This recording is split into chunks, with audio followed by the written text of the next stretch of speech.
Welcome to the Team of One podcast, where we share the stories of solopreneurs, some like you, some who are new, and some who have been at it for decades, from the initial struggles or even the deceptive quick wins to how they landed where they are today to where they want to go next. These are candid conversations designed to challenge everything we know about solopreneurship while exploring different ideas from different voices so you too can create your own pathway to living life on your own terms. My name is Mo Choice, and in this episode, we spoke to Natalia, who went from a corporate career to HR consultant, and now she's pivoting into ghostwriting and PR on LinkedIn. Natalia talks about financial security, how she wished she delegated much earlier, how her health stopped her paycheck, and how she's using AI to make life easier in her own version of her team of one. I hope you enjoy the conversation. Peace.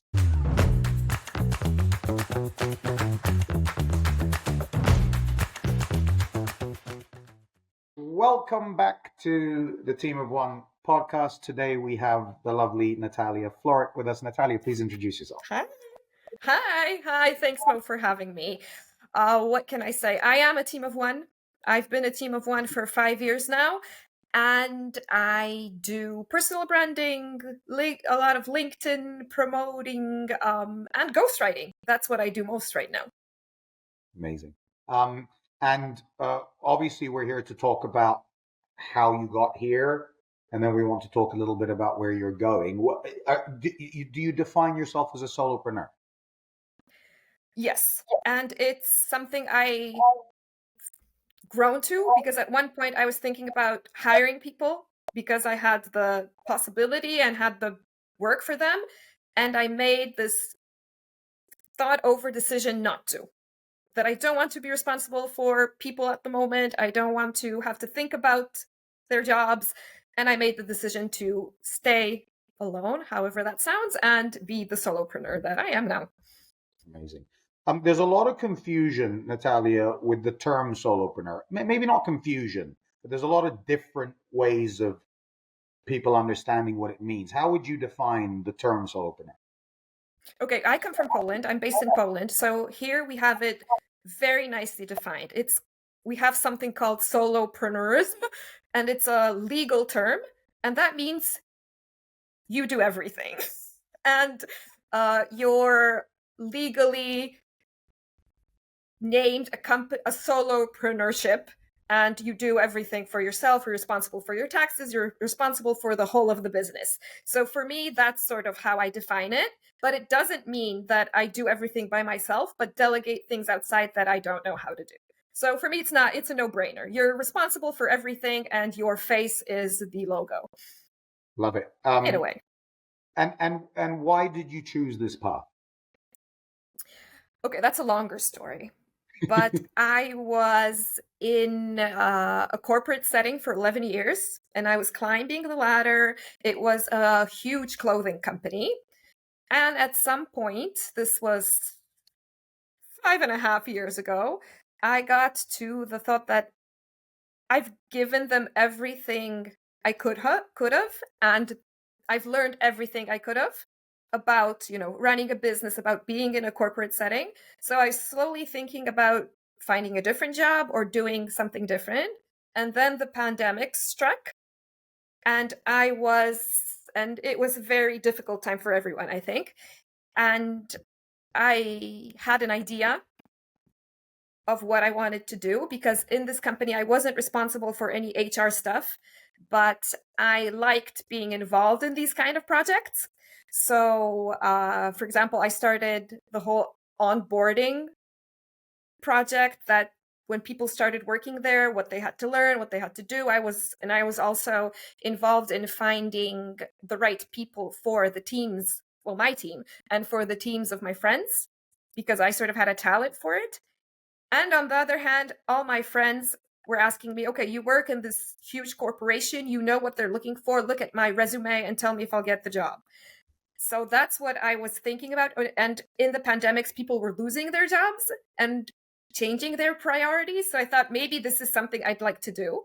And I've made the decision that this is time to divorce the company, because we're giving each other nothing new. And then the day after I made this decision, they fired me. So, yeah. Wow. Really, but it was, yes, it was, but it was a good, it was when they asked me, I mean, I had a chance to stay but be demoted, or I could leave Oh, with not having to work for the next 4 months, but getting paid and getting additional money for leaving. And I hugged with my boss. It was a really nice thing, and it was something I really needed. So it was a good firing, but it was still losing my job. yeah. So I had the idea, I got the time, I got the money. So it all, to start a business. So it all started rolling. And I started with this HR thing. So helping people write their resumes, helping them get LinkedIn profiles. And that's how I landed on LinkedIn, and practicing, what to say during interviews. So that was my beginning. And I don't know what the question was now because I Well, talk a well, lot. it was exactly that. Like what got you Okay, so into the, how I started. Yeah, yeah, that's and what so, happened. well, let's talk. It's a common thing, huh? That it's kind of like I've lost what I had or what I was building, career or whatever Hmm. it was, and so I thought, let me give it a go. That's a very common thing. But you also have Yeah. people that are comfortable in their jobs that are thinking, how do I get out? And sometimes it's the discomfort of the situation that forces your hand and actually creates the path, I think right? that's my story. Yeah. Yeah, very common. Thank you for sharing it. You Sure. talk about the early days, like the struggles of being solo at the beginning. Okay, so it was a lot of emotion related to losing the job, but also I think the feeling that was strongest was determination, that I really have to do this. And I have this great idea. I thought it was a really good idea at that time, that I really have to manage on my own. Hmm. So this determination was the driving force of it. And I was completely lost. Had no idea what I was doing, but Hmm. I was determined, so it worked out.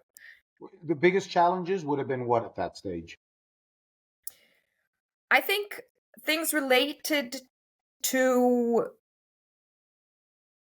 that's a good question, because the biggest challenges were things I didn't like doing.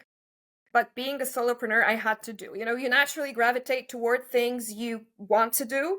So I did everything on my own. I set up my webpage. It's not a great webpage, but I did it by myself because it's interesting for me. But then you have all the taxes and all of the legal things, which are just boring, but you have Hmm. to do them. So at the Hmm. beginning, I decided I'd do them on my own. But then I spent a lot of time on the phone with the tax office or whatever, trying to reverse all of my very spontaneous decisions. And I had to delegate that.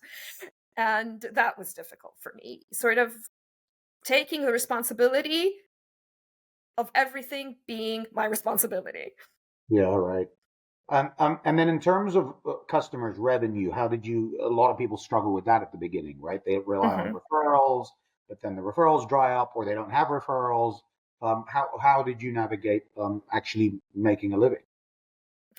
Well, at the beginning, I didn't make a living at all. I had the money from my previous job, so it was sort of like this financial pillow or cushion I had. But Hmm. I actually never had a loss until like last year, when I had to have a spine procedure done and I couldn't work at all. But at first, because we got laid off, there was a lot of us, not just me.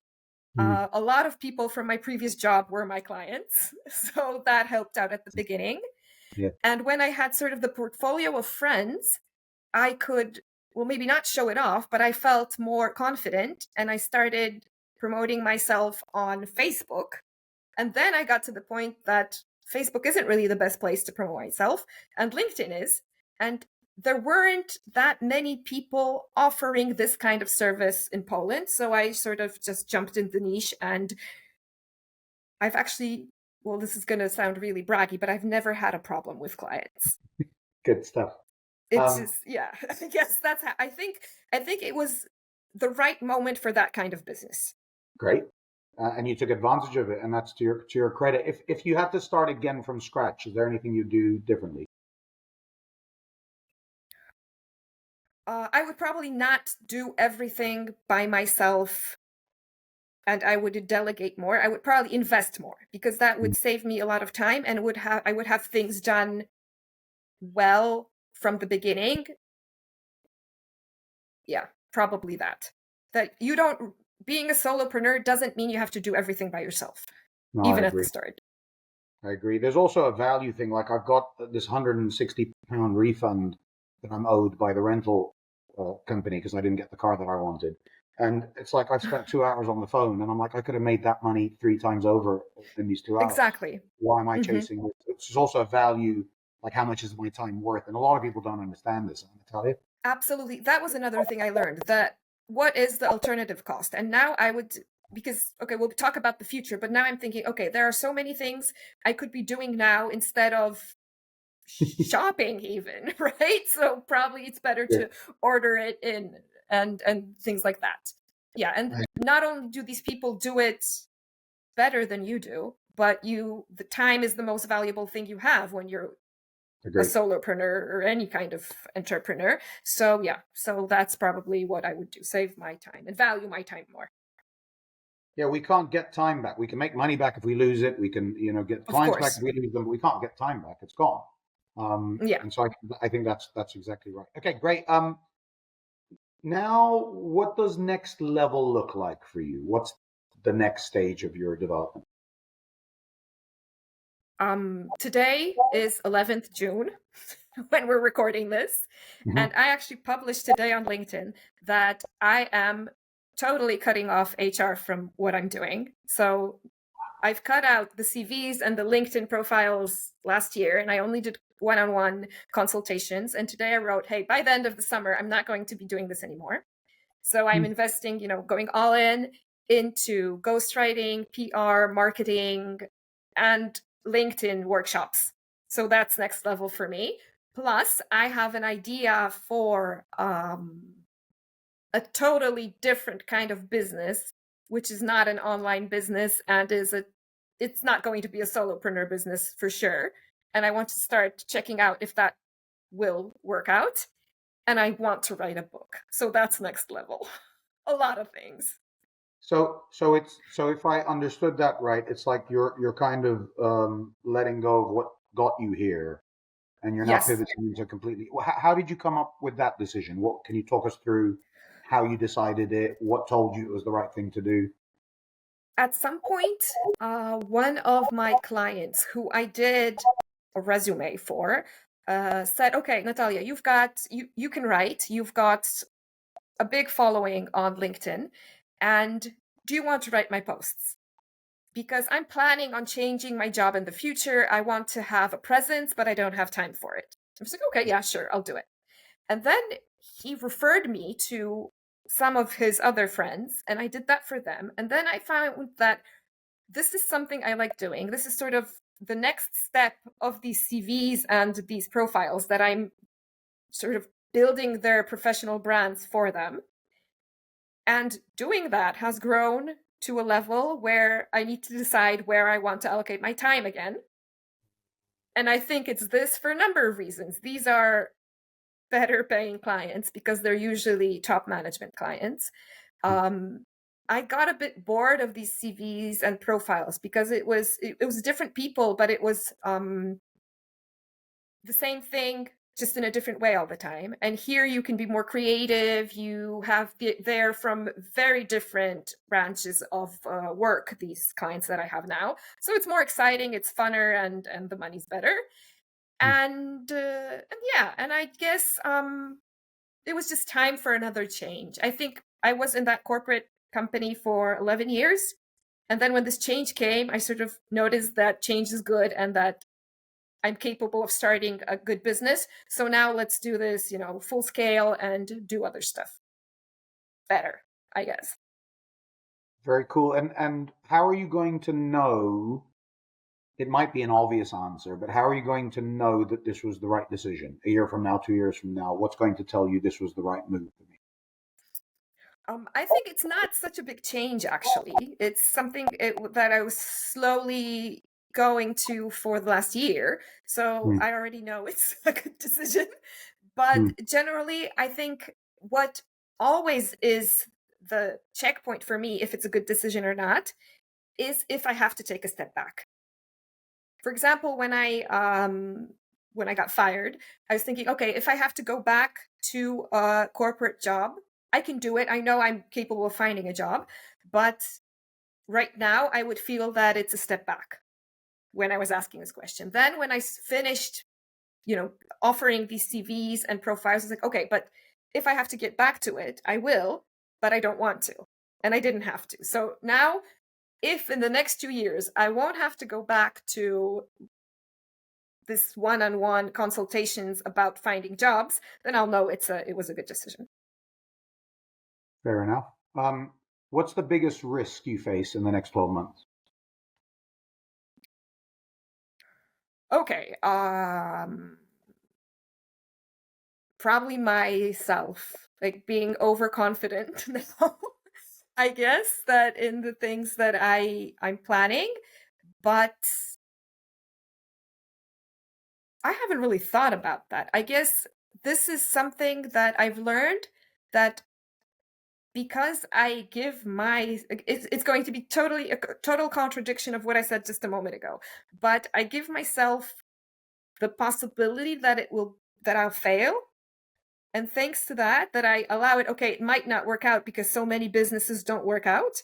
I guess I am not afraid of taking risks, because it's okay.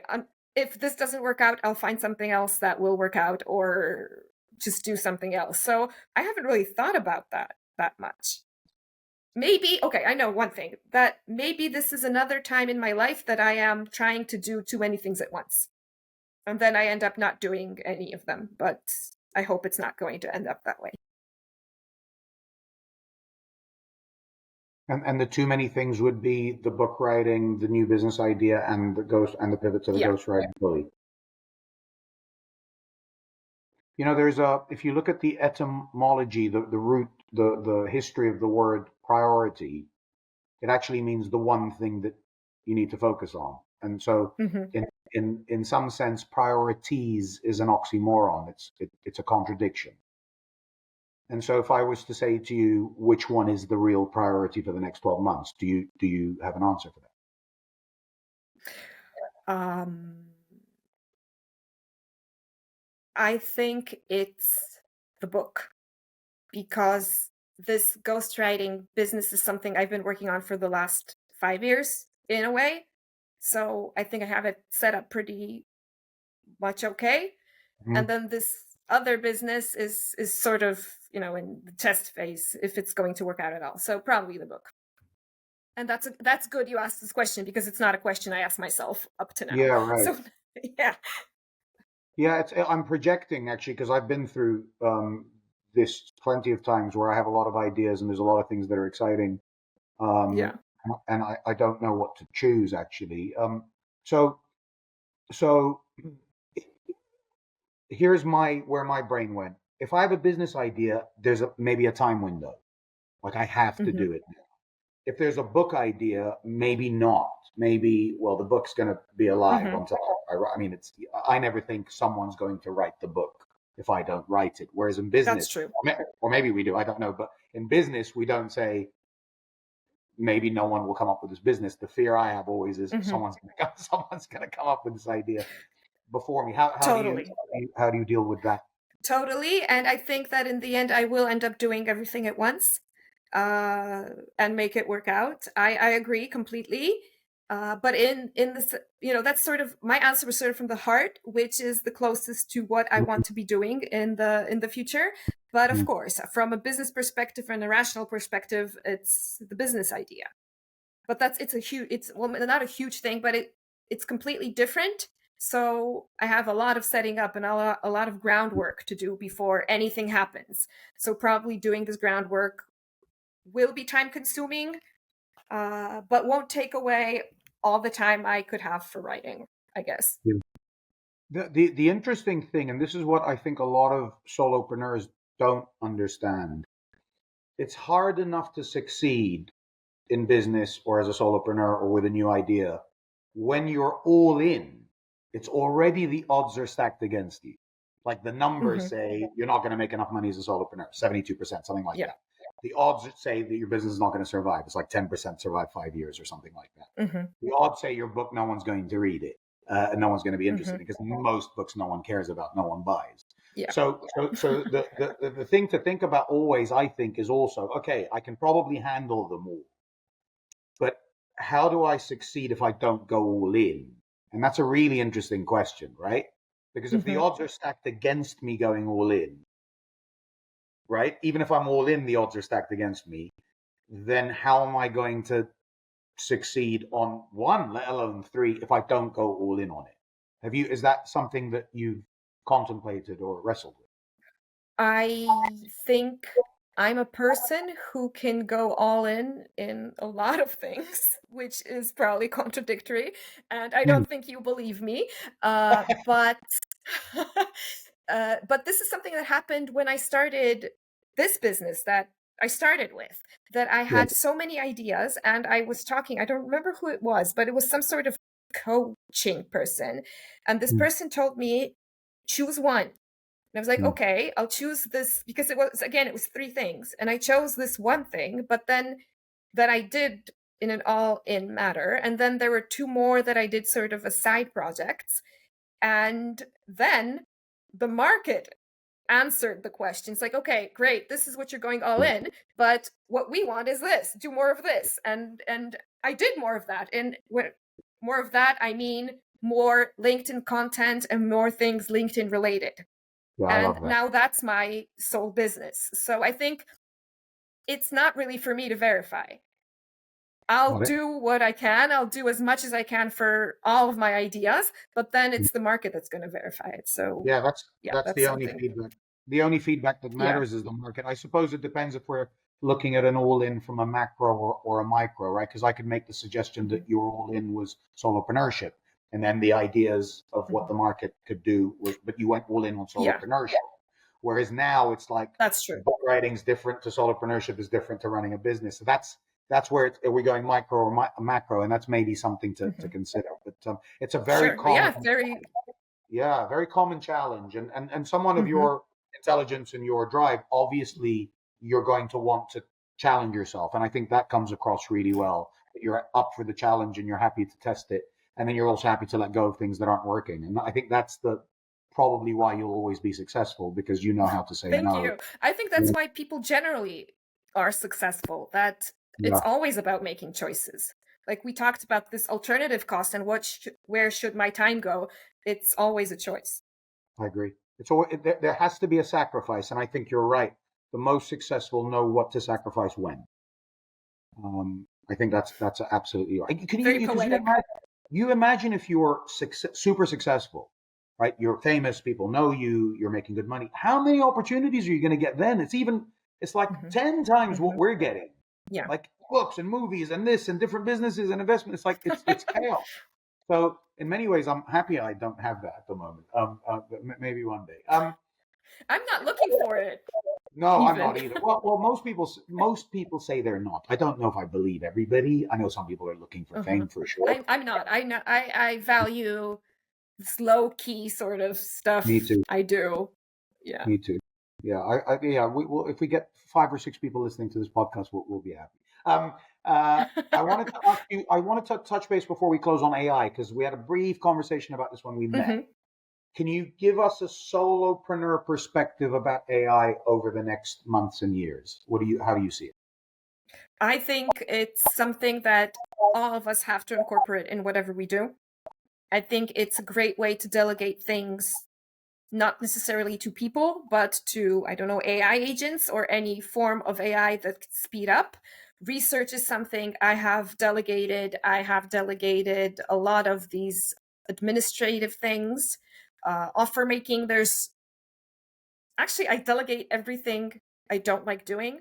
So if AI can help me out with it, then that's what happens. And I think another thing we have to do is be informed and follow what's going on, because that's the one thing that can make solopreneurs get left behind, is that we're not up to date and others will adapt to technology quicker and then we just get lost in it. It's like either learn it or die and be left behind. I think so, yeah, because there are a lot of like graphic designers now. They really have to adapt. And that a lot of them are solopreneurs offering a service. So what happens when your service is now AI'd? So that's the question you have to ask yourself all the time. It's a very good point, huh? And is there any advice you would give to anyone who doesn't know anything about AI? Like, how should they start? They should start. That's my advice. They should start. I think I'm a person that I'm a very big fan of a hands-on approach. So I wouldn't probably start with courses, reading, and other things. I would just experiment with the basics, the basic models that everybody's talking about, and just prompting and seeing what it spits out, and if that's the result we were hoping for, and just experiment, spend some time on it, and see what it can help you with, I guess. And then when you see what it can do, you can start broadening your horizons and reading more and talking to people and learning from them, I guess. But just checking it out is what they should start with. I agree. I call it building a relationship with AI. So I'm building a relationship with Grok and Claude. Yeah, I'm always very nice to my chats and Geminis and so on. Amazing. Final reflections. Now that we've had the conversation, obviously we started with your career and how you left it and how you started and how you found your way as solopreneurship and where you got to, and then we talked about what you're looking for next, what the next level is and what the risks are, and then we even touched upon AI. Any final reflections you'd like to share with the audience? I think that solopreneurship is absolutely not for everyone, and not everyone should be a solopreneur. But if you feel you can, and I felt it when I was young, and then when I was at uni, I was thinking about it, it probably is the right thing for you. And a lot of people say it's lonely, but I don't think it's lonely. You have a lot of people around you, though you're a solopreneur, which is a very difficult word for me to say today. Yeah, I always say you can't have a team of solopreneurs, but you can have a collective or a community of solopreneurs that you can call upon and work with. And of course, and look at us. We reached out, we connected, and then I reached out to you and I said, let's have a conversation, and I'm sure we'll stay connected after this too. So that's the way to do it, really. Before we close, Natalia, where can people find you?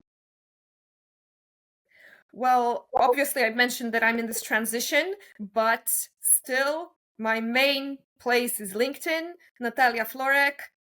Please join my follower count.